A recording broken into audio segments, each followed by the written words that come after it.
Oh hi! Thanks for tuning in. Don't forget to do all the YouTube things. Comment, subscribe, and slap down on that like button like you would a bartender's tip on the bar for giving you a great drink. Cause World Bartender Day is arriving. Since I can't have you at the bar, tip generously by sharing a bear with all your pals. I hope you're all staying safe and registering with the state to get the COVID-19 vaccine. The US now has over 28 million cases and about 500,000 deaths. So please wear a mask, social distance, and stay safe. Don't let your guard down now. We need to get vaccinated and still practice social distancing. As if we don't have enough to deal with, the US saw snow hit a lot of areas this week. Hardest hit was in unprepared Texas. Millions saw a blackout. Most of us who live in colder areas are used to winter storm blackouts lasting a few hours, but Texans went days. Even the lawmakers tried bailing. And I bring this up because critics say it's the fault of lawmakers that the state was so unprepared. I'll explain. Right-wing media and GOP lawmakers in Texas and around the nation started pointing the blame at the Green New Deal. Something that doesn't even exist yet because they are hoping people are idiots. Well, people are angry, that's for sure. Just ask now former mayor of Colorado City, Texas, Tim Boyd. He had to resign after backlash when he posted on social media that cities, counties, and power providers of Texas owe the citizens nothing. He says, if you don't have electricity during this winter storm, to step up your game plan and keep your family safe and warm. Quit your crying and looking for a handout. Only the strong will survive, the weak will perish. He said a whole lot more. I won't read it all, but yes, no joke, he actually said those things. Water failures, power outages, food shortages, and homelessness. To think that this actually could have been avoidable. They were so unprepared. Media was able to take comparison shots like this pic. This is a road that borders Texas and Arkansas. The paved side is Arkansas. That is really sad. Officials say that outages are due to the state's thermal plants like natural gas fire, coal fire, power plant suppliers, and at least one nuclear unit having never prepared for or take any winterization measures to ensure this never happened. Texas actually chose to have its power supply deregulated from the federal government back in the 1990s so that they can focus on keeping profits with companies instead of maintaining the equipment to prepare for a worst case scenario. Texas is the only state to have an independent power grid too. The federal regulations would have made sure that the power plants would have been prepared. Luckily, we have a president who is okay with giving emergency funds to states that don't vote for him. Meanwhile, the GOP is trying to blame AOC and giving scenarios about what would happen if the wind turbines that failed in this case controlled the entire state's power grid. While wind turbines did go down, the Electric Reliability Council of Texas says that the wind power is responsible for just a fraction of the loss. Of the 45 megawatts of power offline during peak, 30,000 megawatts stemmed from natural gas, while 16,000 megawatts were from wind turbines. 80% of the power outage was due to a problem at gas-fired and coal-fired plants. Oh, and the wind turbines could have also been winterized. They just didn't do it. Meanwhile, people that the GOP are trying to shift focus on, like AOC and Beto O'Rourke, are doing the job Republicans should be doing, raising over $2 million in winter storm relief for the people of Texas. Hope you guys remember which party tried to ditch and which party tried to help it fix. Still waiting on just one trending news story where the GOP can show they can be decent human beings. Just one trending news story. Speaking of trending news stories, let's slide into those. Welcome to Barely a Bar's Woke52 Season 2 Week 7. I'm your bear astronaut, HilaHila.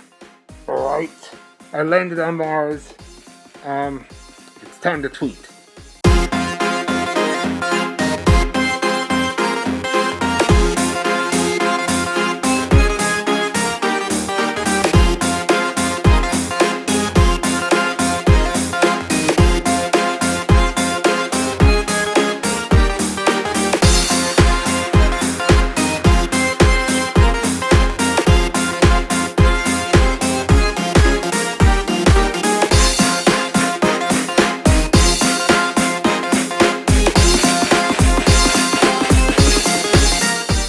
The severe winter storm that hit Texas has left more than 14 million people without safe drinking water. Biden declared it a major disaster, allowing funds to be dispersed to 77 counties. Democrats led by AOC has raised $12 million in donations that went to 12 food banks and relief organizations in Texas. Millions of the COVID vaccine doses have been distributed in the U.S. but not used because of poor communications about patient scheduling between federal authorities and local sites. The issue could extend the pandemic, which means changing timeline predictions to late summer or early fall where anyone can get vaccinated, causing fear of more more variants appearing while the virus continues to spread. House Democrats released Biden's America Rescue Plan, which includes stimulus checks, more unemployment assistance, minimum wage increases to $15 an hour, and more. NASA's Mars 2020 Perseverance rover successfully landed on the surface of Mars. Goals include seeking signs of life, study planet formation, evolution, and the future exploration of Mars by humans. This week, the US rejoined the Paris Climate Agreement. Boom! 52 seconds. Now, 52 seconds is not a lot of time to catch up on all the news happening, so here's one of our contributors in our segment, 59 Seconds with SkyBear.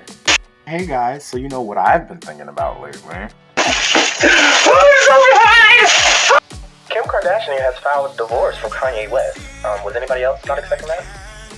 Well, Twitter went on a rampage because of this, the meat mountain sandwich. This was the legendary sandwich that they made, and they deserve every bit of Jonesing. Look at the thing, look at it! And it's not like we have a personal vendetta against Arby's for the fact of, trying it, and then him coming down to visit me when he did, and then him being stuck in an airport overnight because he had the bubble guts and missed his flight. Sucked. Yeah. So that Nintendo Direct was a ton of fun, right? Rush Limbaugh has died. That was the wrong clip. Well, yeah, Rush Limbaugh passed away. That's all I got to say. I'm sorry. Nintendo Direct News is Pirate Mita made it into Smash. They're from Xenoblade Chronicles 2, so go ahead and play it on the Switch. It's amazing. You won't be disappointed.